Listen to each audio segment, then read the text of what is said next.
Welcome back to Apna studio. అందరికీ నమస్కారం. ఈ మధ్య జరుగుతున్న తెలంగాణ రాష్ట్ర మున్సిపల్ ఎన్నికల్లో యాదగిరిగుట్ట మున్సిపల్ సంబంధించిన 9వ వార్డులో అసలు విజయం ఎవరిని వరించబోతా ఉంది?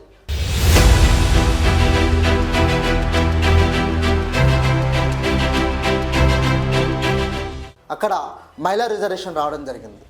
దీంతో ప్రస్తుతం తాజా మాజీ కౌన్సిలర్ దండబైన అనిల్ సతీమణి మమత బరిలో ఉన్నారు బీఆర్ఎస్ నుంచి.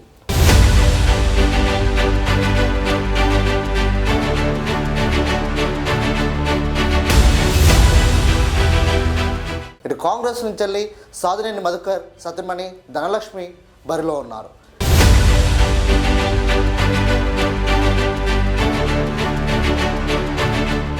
ఇక్కడ మహిళా అభ్యర్థులు బరిలో ఉన్నప్పటికీ కూడా వారి భర్తల మధ్యనే పోటీ ఉన్నట్టు కనబడుతూ ఉంది. సో స్పష్టంగా ఇక్కడ పోటీ ధనబలం వర్సెస్ ప్రజాబలంగా మారింది.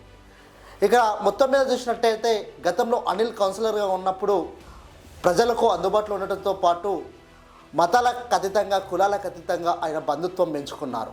ఇక్కడ మధుకర్ కేవలం డబ్బులు ఆయనకున్న రాజకీయ అనుభవంతో పనిచేయబోతూ ఉన్నారు. ఇక్కడ అనిల్ యువకుడు, గతంలో కౌన్సిలర్గా పనిచేసిన అనుభవం, దాంతోడు నిత్యం ప్రజల్లో ఉండడం, కరోనా కష్టకాలంలో ఆదుకోవడం, ఇవన్నీ ఆయన కలిసి వచ్చే అంశాలు కనబడుతూ ఉన్నాయి. ఇప్పటివరకు మనం చూసినట్టయితే అక్కడ గ్రౌండ్లో అనిల్ సతీమణి మమత గారు ముందంజల్లో ఉన్నారని కనబడుతూ ఉంది.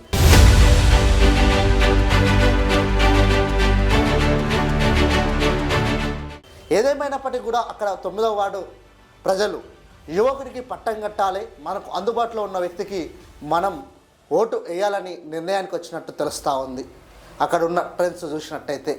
దీనికి తోడు అనిల్ యువకుడు కాబట్టికి యువత బలం కూడా ఉంది. దీంతో అనిల్ గెలుపు దిశగా కొనసాగుతూ ఉంది తన ప్రచార శైలి.